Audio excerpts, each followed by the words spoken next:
The domestic politics of Trump's foreign policy, from the Politics Desk. Welcome to the online version of From the Politics Desk, a newsletter that brings you the NBC News politics team's latest reporting and analysis from the White House, Capitol Hill, and the campaign trail. In today's edition, we look at Vice President J.D. Vance's trip to Minneapolis, while Jonathan Allen dives into the domestic politics of Trump's Greenland climb to down. Sign up to receive this newsletter in your inbox every weekday here.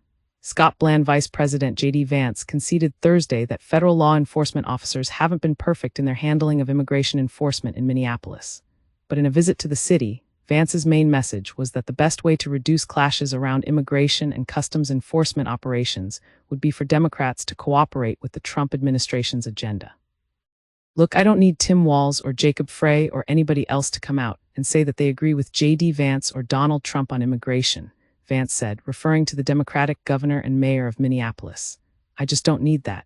What I do need them to do is empower their local officials to help our federal officials out in a way where this can be a little bit less chaotic and it can be a little bit more targeted. Vance spoke to the media after a roundtable discussion in Minneapolis with business leaders and law enforcement officials. Tensions peaked this month after a federal officer fatally shot Renee Nicole Good, 37, during a confrontation on Jan. 7. President Donald Trump, Vance, and other administration officials have, without offering conclusive evidence, said that Good was connected to left-wing protesters and a threat to officers as they approached her car and she began to drive. Earlier Thursday, at an event in Toledo, Ohio, Vance also conveyed his message that the Trump administration needs more cooperation from Democrats in Minnesota if people want fewer confrontations. Responding to a question from NBC News, Vance agreed with recent comments by Trump that ICE officers will make some mistakes sometimes. My thought on that is, well, of course there have been mistakes made, because you're always going to have mistakes made in law enforcement, Vance said, adding that 99% of our police officers, probably more than that, are doing everything right.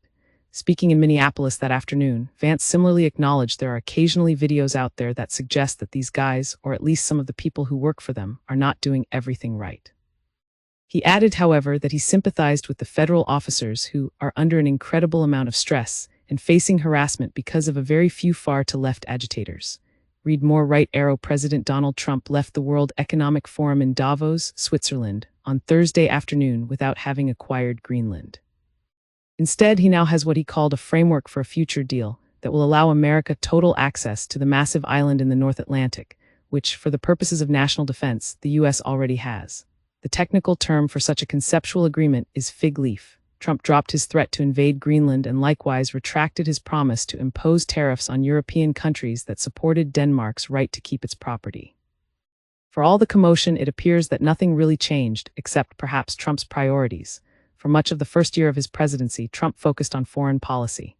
Among the topics that seized his attention, striving to end Israel's war in the Gaza Strip, trying to negotiate a ceasefire between Russia and Ukraine, slashing the U.S. foreign aid budget, taking over Venezuela, and most recently, working to make America Greenland's administrator. But if the Greenland adventure proved anything, it's that all of Trump's plans at home and abroad depend on his domestic politics. Everything starts and ends with the simple fact that most Americans are not satisfied with the state of the economy, highlighted by the corollary that Trump's iron grip on Congress is at risk as long as voters feel pinched. More than anyone, he helped himself by abandoning his pursuit of Greenland. Imagine the president asking Congress for $700 billion, equivalent to about $2,000 per person in the U.S., to buy an island some lawmakers couldn't find on a map. Or worse yet for him, Congress agreeing to open up the nation's coffers. Even some in MAGA world weren't thrilled with the idea of the president launching a second foreign takeover bid within a couple of months, but the real tell was on tariffs. Trump's threat to punish mutual allies for defending Denmark, predictably, met with negative responses from European leaders, and more important for Trump markets. Bond yields spiked and the major stock market indexes fell, signaling potential chaos if a trade war between the U.S. and Europe heated up. Robust stock markets are one of the key measures Trump has used to combat the perception that he presides over a troubled economy. Any significant or prolonged downturn could further harm Republicans, standing with voters headed into the midterms. Trump could not afford that risk in the name of tough-to-sounding tariffs that ultimately had no chance of forcing Denmark to give up Greenland. But most importantly, the new tariffs would have raised prices for American consumers at a time when Trump is trying to demonstrate that he is making life more affordable for voters. It's those voters and their concerns about the economy that Trump will need to focus on from now until November. Perhaps his decision to walk away from Greenland is a sign that he understands that. His staff certainly does. On the way to Davos, White House Chief of Staff Susie Wiles told reporters that the president will travel less internationally in the coming months as he barnstorms his own country to help Republican candidates in November's midterms. That's all from the Politics Desk for now. Today's newsletter was compiled by Scott Bland, Bridget Bowman, and Ben Camisar. If you have feedback, likes, or dislikes, email us at politicsnewsletter@nbcuni.com, and if you're a fan, please share with everyone and anyone. They can sign up here.